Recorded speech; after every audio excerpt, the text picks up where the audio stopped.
ஓம் சாந்தி. அவ்யக்த முரளி 6/11/1981. அவ்யக்த பாப்தாதா, மதுபன். இன்றைய முரளியின் தலைப்பு விசேஷ யுகத்தின் விசேஷ பலன். இன்று விஸ்வ கல்யாணக்காரி தந்தை, அதாவது உலகத்திற்கு நன்மை செய்யும் தந்தை, தன்னுடைய உலக நன்மை காரியத்தின் ஆதார மூர்த்தி குழந்தைகளை, அதாவது ஆதாரமான குழந்தைகளை பார்த்துட்டு இருக்கிறாங்க. இதே ஆதார மூர்த்திகள் தான் உலகத்தை மாற்றம் செய்யும் விசேஷமான ஆத்மாக்கள் அப்படின்னு பாபா சொல்றாங்க. அந்த மாதிரியான விசேஷமான ஆத்மாக்களை பாப்தாதாவும் எப்பொழுதும் விசேஷ பார்வையோடு பார்க்கறாங்க. ஒவ்வொரு விசேஷ ஆத்மாவினுடைய விசேஷமும் எப்பொழுதும் பாப்தாதா கேட்டேன் எதிரில் தெளிவாக இருக்குது. ஒவ்வொரு குழந்தையும் மகான் புண்ணிய ஆத்மாக்கள்னு பாபா சொல்றாங்க. புருஷோத்தமர் அப்படின்னா தேவ ஆத்மா, உலக மாற்ற காரியத்துக்கு பொறுப்பான ஆத்மாக்கள்.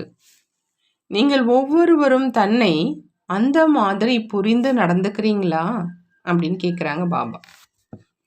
என்னவா இருந்தேன், இப்போ என்னவாக ஆயிட்டேன் அப்படிங்கிற இந்த மிகப்பெரிய வித்தியாசம் எப்பொழுதும் எதிரில் இருக்குதான்னு பாபா கேட்குறாங்க. இந்த வித்தியாசம் மகா மந்திரத்தின் சொரூபமாக இயல்பாகவே ஆக்கிடுது. அந்த மாதிரி அனுபவம் செய்கிறீங்களான்னு பாபா கேட்குறாங்க. எப்படி தந்தையினுடைய எதிரில் ஒவ்வொரு குழந்தையும் எப்பொழுதும் விசேஷ ஆத்மாவினுடைய ரூபத்தில் இருக்கிறாங்க, அதே மாதிரி நீங்கள் எல்லோருமே தன்னுடைய விசேஷத்தை மற்றும் அனைவருடைய விசேஷத்தையும் எப்பொழுதும் பார்க்குறீங்களான்னு கேட்குறாங்க பாபா. எப்பொழுதுமே சேற்றில் இருக்கும் தாமரையை பார்க்குறீங்களா, அல்லது சேறு மற்றும் தாமரை இரண்டையும் பார்க்குறீங்களான்னு கேட்குறாங்க. சங்கம யுகம் என்பது விசேஷமான யுகம்.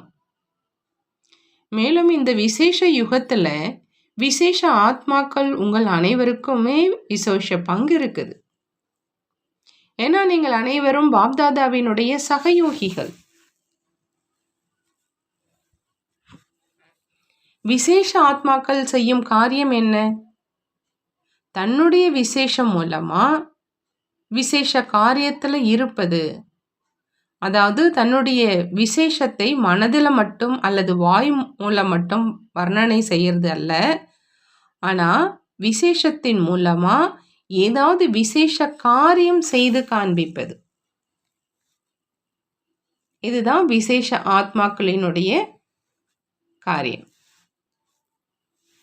எந்த அளவு தன்னுடைய விசேஷத்தை எண்ணம் மூலமா, சொல் மூலமா, செயல் மூலமா சேவையில ஈடுபடுத்துறீங்களோ அந்த அளவு அதே விசேஷம் வளர்ச்சி அடைந்து கொண்டே இருக்கும். சேவையில ஈடுபடுத்துவது அப்படின்னா ஒரு விதையிலிருந்து அநேக பழங்களை உருவாக்குவது. தந்தை மூலமா இந்த வாழ்க்கையில பிறப்புரிமையினுடைய ரூபத்துல எனக்கு என்ன விசேஷம் கிடைச்சிருக்குதோ அதை விதை ரூபத்துல மட்டும் வச்சிருக்கிறேனா, மேலும் விதையை சேவையின் நிலத்துல போட்டு விஸ்தரிப்பை அடைந்திருக்கின்றேனா, அதாவது தன்னுடைய சொரூபம் மற்றும் சேவையினுடைய சித்தி சொரூபத்தை அனுபவம் செய்கின்றேனா.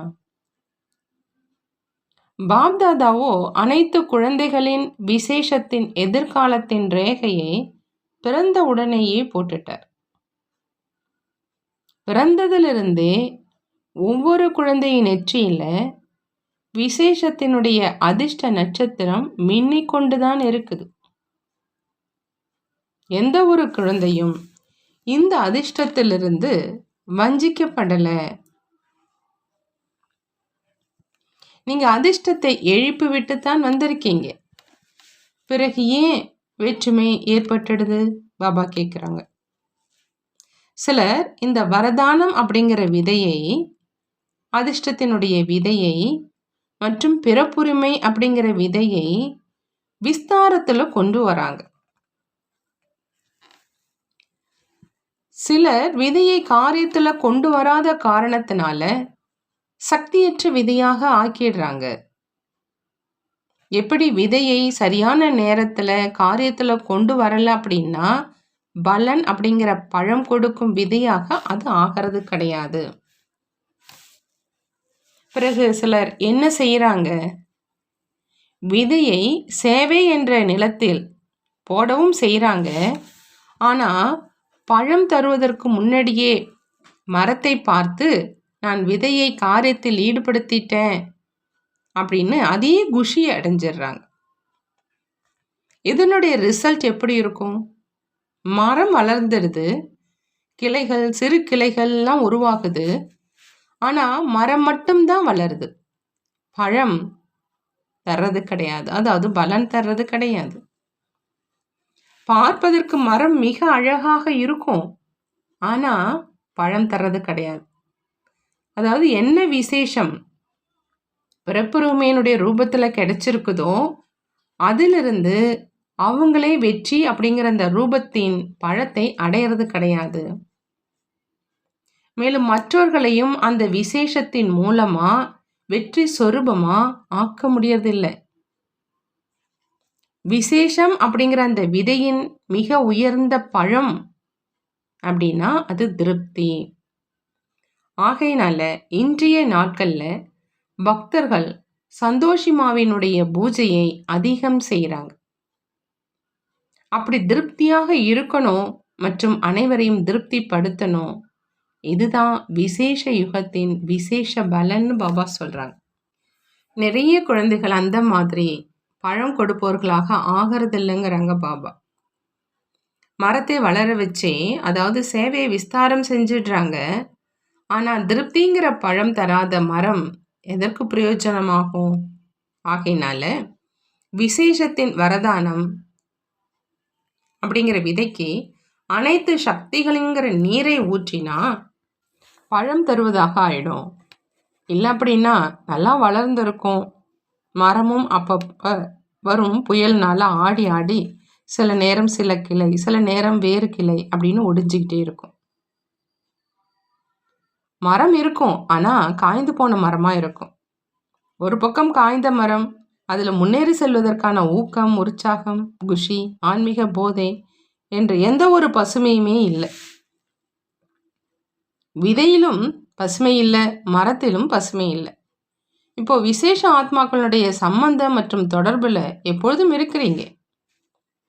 ஏன்னா பிராமண பரிவாரம் அப்படின்னாலே விசேஷ ஆத்மாக்களினுடைய பரிவாரம் தான் இல்லையா? அப்படி பரிவாரத்தின் தொடர்புல வந்து கொண்டே ஒவ்வொருவனுடைய விசேஷத்தை பாருங்க. விசேஷத்தை பார்ப்பதற்கான பார்வையும் வையுங்க. அதாவது விசேஷமான கண்ணாடியை அணிங்க. இன்றைய நாட்கள்ல கண்ணாடி அணியும் நாகரிகம் இருக்குது இல்லையா? மேலும் கட்டாயமும் இருக்குது. ஆகினால விசேஷத்தை பார்க்கும் கண்ணாடி அணிஞ்சிங்க அப்படின்னா வேறு எதுவுமே தென்படாது. எப்படி அறிவியல் சாதனங்கள் மூலமா சிகப்பு கண்ணாடி அணிந்தீங்க அப்படின்னா, பச்சை கண்ணாடி அணிந்தீங்க அப்படின்னா, அந்த எந்த கண்ணாடி நீங்க அணிஞ்சிருக்கீங்களோ அந்த கலர்ல தான் எல்லாம் தெரியும். பச்சையானது கூட சிகப்பா தெரியும், சிகப்பு கண்ணாடி அணிந்திருக்கும் போது. ஆகையினால இந்த விசேஷத்தினுடைய பார்வை மூலமா விசேஷத்தை மட்டும் பாருங்க, சேற்றை பார்க்காம தாமரை பாருங்க. மேலும் ஒவ்வொருவனுடைய விசேஷம் மூலமா உலக மாற்றத்தினுடைய காரியத்துல நான் விசேஷ காரியம் செய்வதற்கு பொறுப்பாளராக ஆயிடுவேன். அப்படி ஒரு விஷயம் தன்னுடைய விசேஷத்தை காரியத்துல கொண்டு வாங்க, விஸ்தாரம் செய்து பலன் அளிப்பதாக ஆக்குங்க. இன்னொரு விஷயம், அனைவரிலும் விசேஷத்தை பாருங்க. மூன்றாவது விஷயம், அனைவருடைய அந்த விசேஷங்களை காரியத்துல கொண்டு வாங்க. நான்காவது விசேஷம், விசேஷ யுகத்தின் விசேஷ ஆத்மாக்கள் நீங்கள்.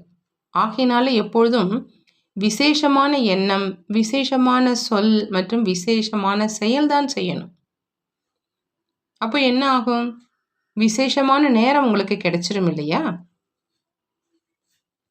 ஏன்னா விசேஷம் அப்படின்னு புரிஞ்சிக்காத காரணத்தினால தன் மூலமா தனக்கே வரும் தடை மற்றும் கூடவே தொடர்புள் வர்றதுனால வந்திருக்கும் தடைகள்ல அதிக நேரம் செல்லுது. ஏன்னா தன்னுடைய பலகீனம், மற்றவர்களுடைய பலகீனம், இவருடைய கதை மற்றும் கீர்த்தனை இரண்டும் மிக நீளமாக இருக்கும். இப்படி உங்களுடைய வாழ்க்கையினுடைய ஞாபகார்த்த கதையான ராமாயணத்தை பார்த்தீங்க அப்படின்னா கதை மற்றும் கீர்த்தனை இரண்டுமே மிக சுவாரஸ்யமானதாக மற்றும் நீளமாக இருக்கும். ஆனால் அதில் என்ன இருக்குது? விசேஷத்தை பார்க்காம பொறாமையில் வந்ததுனால எவ்வளோ நீளமான கீர்த்தனை மற்றும் கதை ஆயிடுச்சு.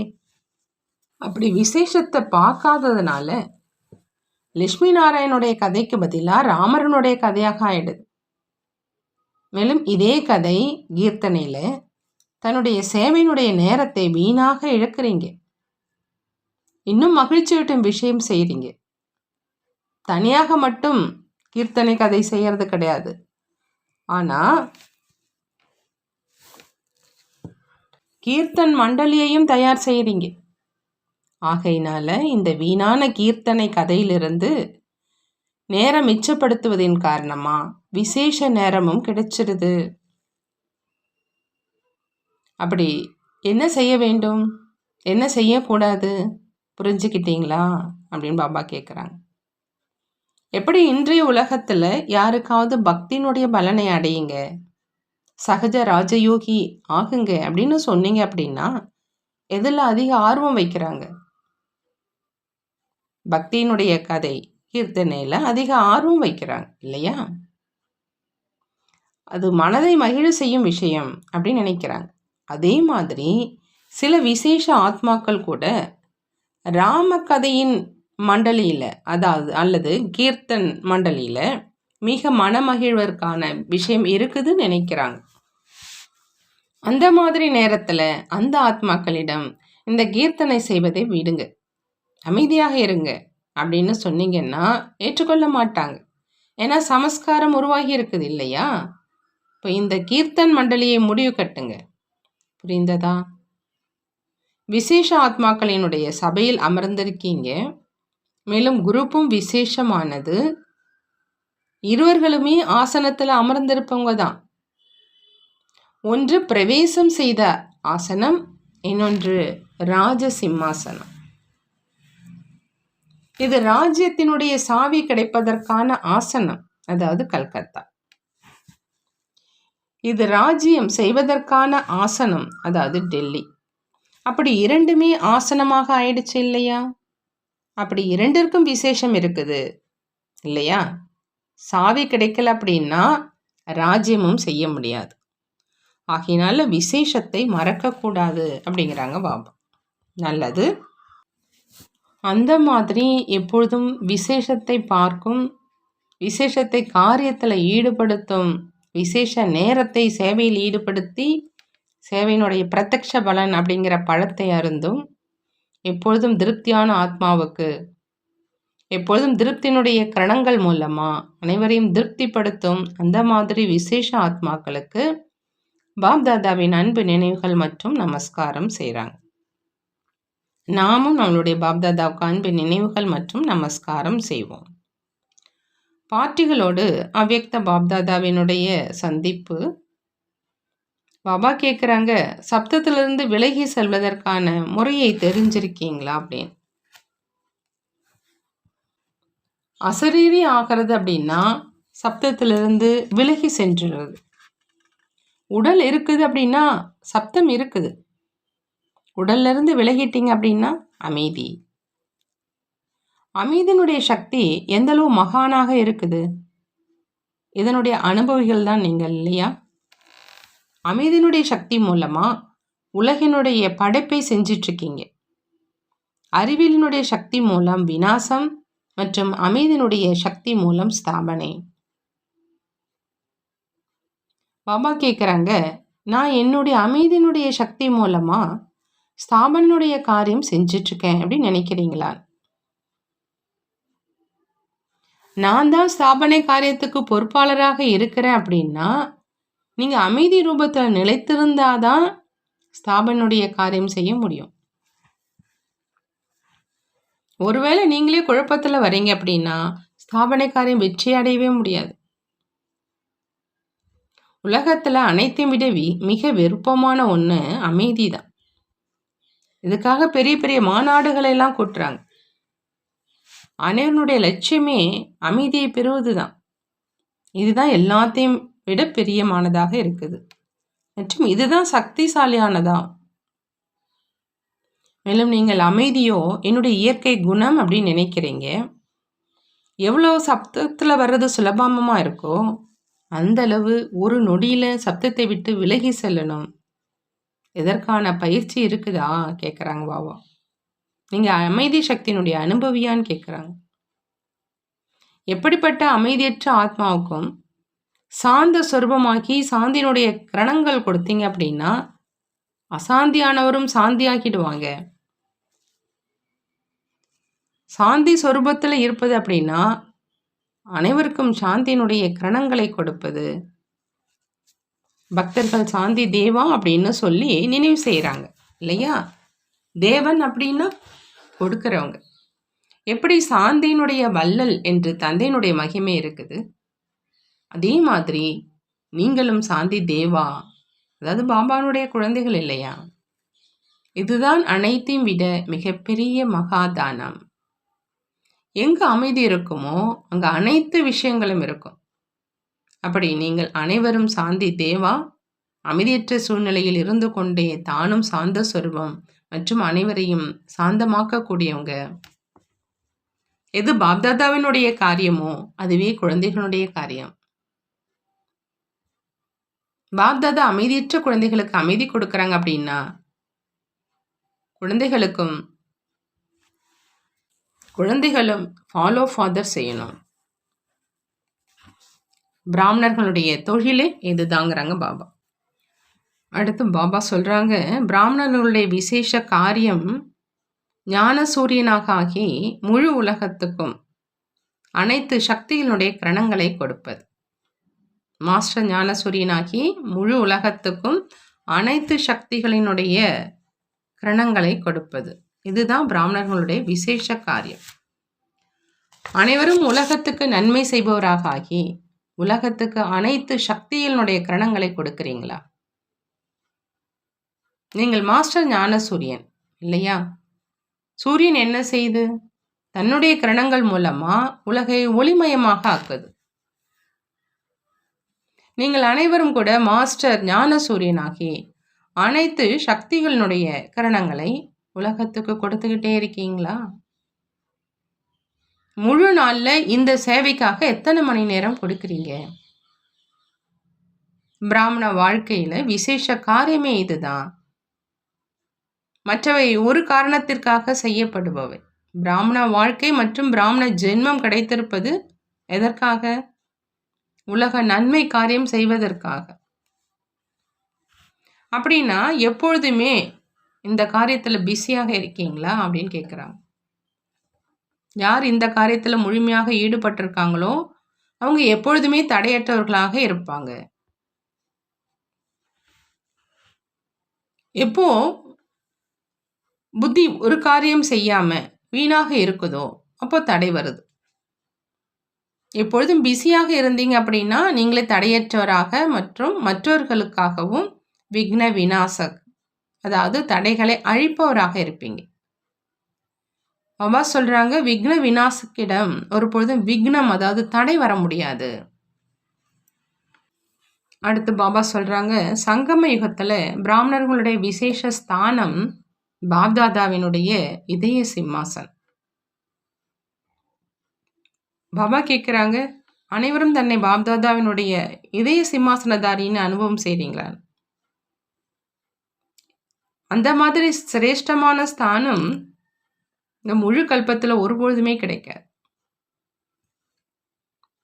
சத்தியுகத்துல வைரம் பதித்த தங்க சிம்மாசனம் கிடைக்கும், ஆனா பாபாவினுடைய இதய சிம்மாசனம் கிடைக்காது. அப்படி பிராமணர்கள் நீங்கள் அனைவரையும் விட உயர்ந்தவர்கள் மற்றும் உங்களுடைய சிரேஷ்ட ஸ்தானம் இதய சிம்மாசனம். ஆகினால பிராமணர்களை உயர்ந்ததிலும் உயர்ந்த ஸ்தானமான உச்சி குடுமையாக காண்பிச்சிருக்கிறார். ஆகையினால பாபா சொல்றாங்க, உங்களுக்கு அந்த அளவுக்கு போதை இருக்கணும், இருக்குதான்னு கேட்குறாங்க. கிரீடம் இருக்குது, ஆசனம் இருக்குது, திலகம் இடப்பட்டு இருக்குது. நினைவு உள்ளவராக ஆகுங்க அப்படிங்கிற அழியாத திலகம் இடப்பட்டு இருக்குது இல்லையா? முழு கல்பத்துல என்ன மாதிரி வேற யாருமே இல்லை அப்படிங்கிற போதையிலேயே இருங்க. இந்த நினைவு தான் எப்பொழுதும் போதையில வைக்கும். மேலும் குஷியில ஆடிக்கொண்டே இருப்பீங்க. அடுத்து பாபா சொல்றாங்க, ஆன்மீக சேவாதாரியினுடைய கடமையே லைட் ஹவுஸ் ஆகி அனைவருக்கும் லைட் கொடுப்பது. எப்பொழுதுமே தன்னை லைட் ஹவுஸ் அப்படின்னு நினைக்கிறீங்களா?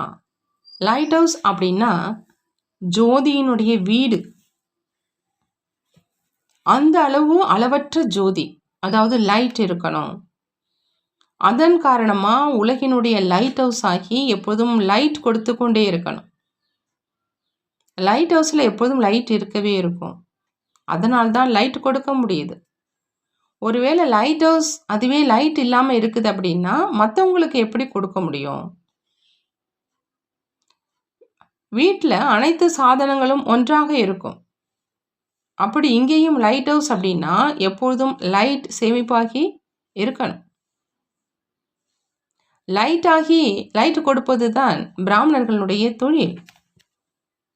உண்மையான ஆன்மீக சேவாதாரிகள் மகாதானி, அதாவது லைட் ஹவுஸாக இருப்பாங்க.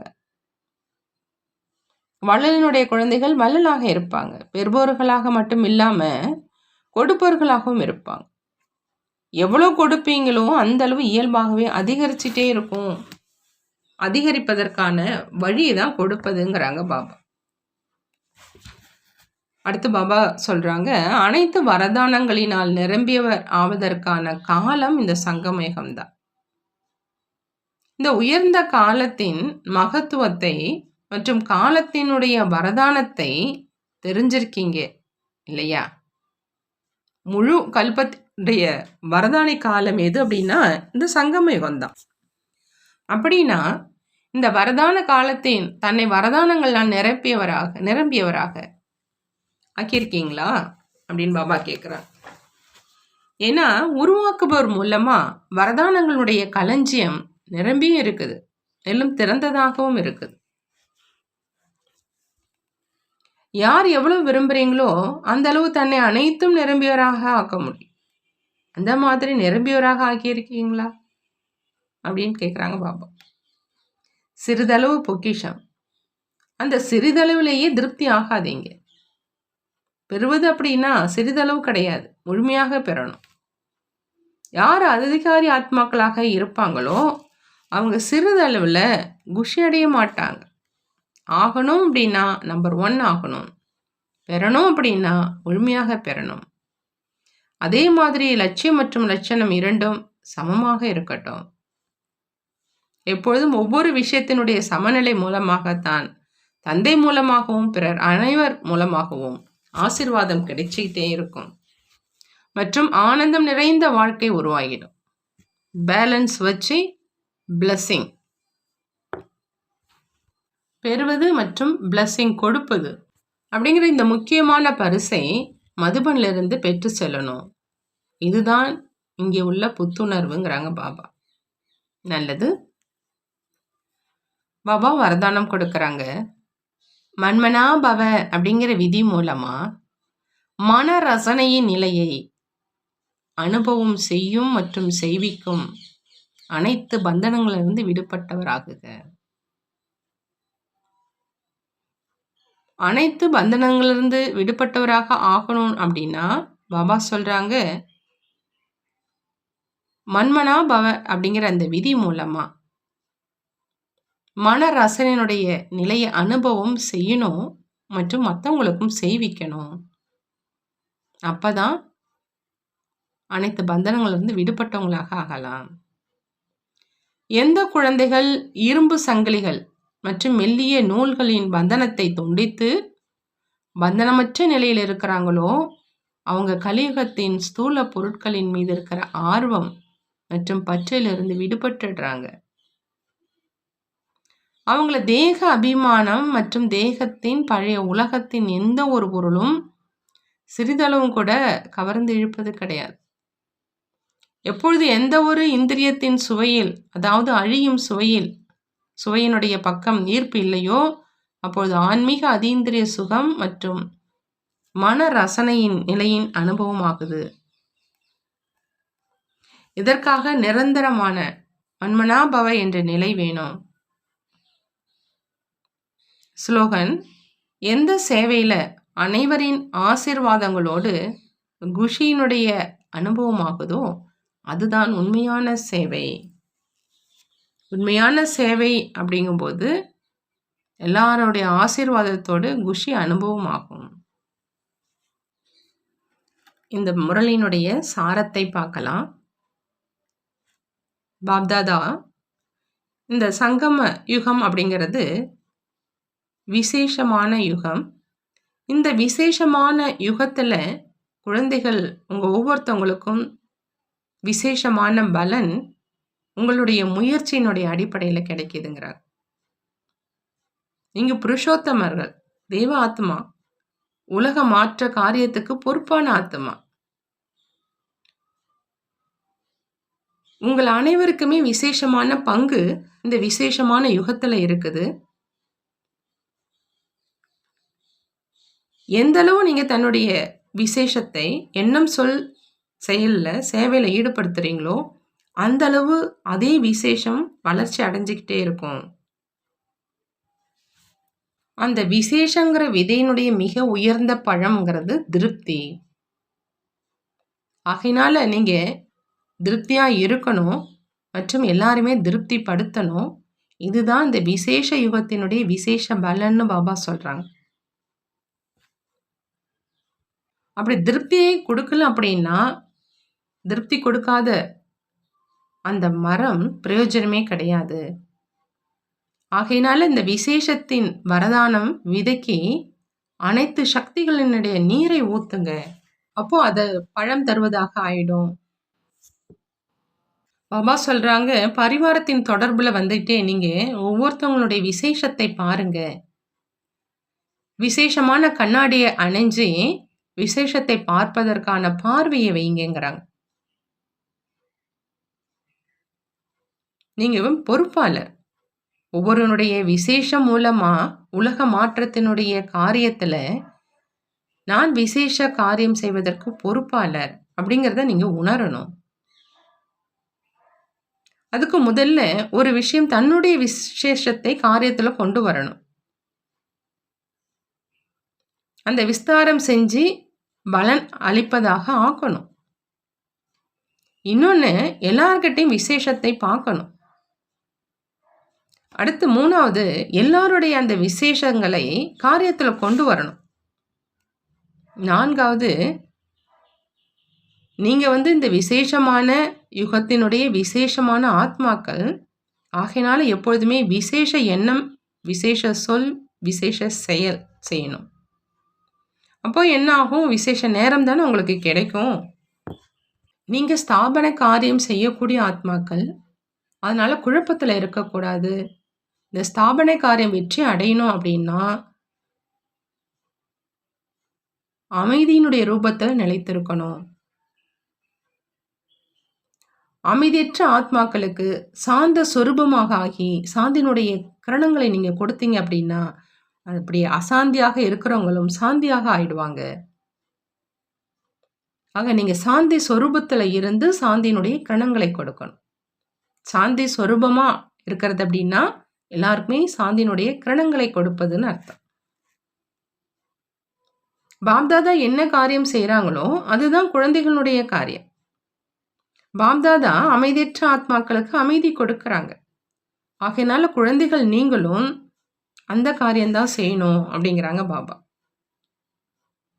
உங்களுடைய விசேஷமான காரியம் மாஸ்டர் ஞான சூரியனாக ஆகி முழு உலகத்துக்கும் அனைத்து சக்தியினுடைய கிரணங்களை கொடுக்கணும். யார் இந்த காரியத்தை செய்யறாங்களோ அவங்க முழுமையா தடையற்றவர்களாக இருப்பாங்க. மற்றவங்களையும் தடையற்றவர்களாக ஆக்குவாங்க. இந்த சங்கமேகத்துல பிராமணர்களுடைய விசேஷமான ஸ்தானம் எது அப்படின்னா பாப்தாதானுடைய இதய சிம்மாசனம். இதே மாதிரி சிரேஷ்ட ஸ்தானம் ஒரு பொழுதுமே கிடைக்காது. சத்தியுகத்துல கூட வைரம் பதித்த தங்க சிம்மாசனம் கிடைக்கும். ஆனா இந்த பாபானுடைய இதய சிம்மாசனம் எப்பொழுதுமே கிடைக்காது. பிராமணர்கள் நீங்க எல்லாரையும் விட உயர்ந்தவர்கள். உங்களுடைய சிரேஷ்ட ஸ்தானம் பாபானுடைய இதய சிம்மாசனம். ஆகையினால்தான் பிராமணர்களை உயர்ந்ததிலும் உயர்ந்த ஸ்தானமான உச்சி குடிமை காமிச்சிருக்கிறாங்க. உங்களுக்கு அப்ப அந்த அளவுக்கு போதை இருக்கணும், நான் பாபாவினுடைய இதய சிம்மாசனதாரி அப்படின்னு. சொல்றாங்க, நீங்க ஆன்மீக சேவாதாரி. உங்களுடைய கடமை என்ன அப்படின்னா, லைட் ஹவுஸ் ஆகி எல்லாருக்குமே லைட்டு கொடுக்கணும். லைட் ஹவுஸ் அப்படின்னா ஜோதியினுடைய வீடு. அந்த அளவு அளவற்ற ஜோதி இருக்கணும். அப்படி லைட் ஹவுஸ் ஆகி எப்பொழுதுமே லைட்டை கொடுத்துக்கிட்டே இருக்கணும். லைட் ஹவுஸ்ல எப்பொழுதுமே லைட் இருக்கும் இல்லையா? ஆகையினால்தான் லைட் கொடுக்க முடியுது. ஒருவேளை லைட் ஹவுஸ் அதுவே லைட் இல்லாம இருந்தா மற்றவங்களுக்கு எப்படி கொடுக்க முடியும்? ஆகையினால பாபா சொல்றாங்க, பிராமணர்கள் உங்களுடைய தொழிலே லைட் ஹவுஸ் ஆகி லைட் கொடுப்பது தான். ஆகையினால ஆன்மீக சேவாதாரிகள் மகாதானியாக இருக்கணும், லைட் ஹவுஸ் ஆக இருக்கணுங்கிறாங்க. அடுத்து இந்த சங்கமயுக காலம் எல்லா வரதானங்களினால நிரம்பியவர்களாக ஆகக்கூடிய காலம். நீங்க இந்த உயர்ந்த காலத்தினுடைய மகத்துவத்தை தெரிஞ்சுக்கணும். இந்த காலத்தினுடைய வரதானத்தை தெரிஞ்சுக்கணும். முழு கல்பத்திலுமே இந்த வரதானி காலங்கிறது சங்கம யுகம்தான். ஆகையினால அப்படிப்பட்ட இந்த சங்கம யுகத்துல வரதானி காலத்துல தன்னை வரதானங்கள்னால் நிரம்பியவராக ஆக்கிக்கணும் நீங்க. ஏன் அப்படின்னா, உருவாக்குவர் மூலமா வரதானங்களுடைய களஞ்சியம் நிரம்பி இருக்குது, திறந்து இருக்குது. யார் எவ்வளவு விரும்புறீங்களோ அந்த அளவு தன்னை எல்லாமே நிறைந்தவராக நீங்க ஆக்கிக்க முடியும். நம்பர் 1 ஆகணும். பெறணும் அப்படின்னா முழுமையாக பெறணும். அந்த மாதிரி லட்சணம் ரெண்டுமே சமமாக இருக்கணும்.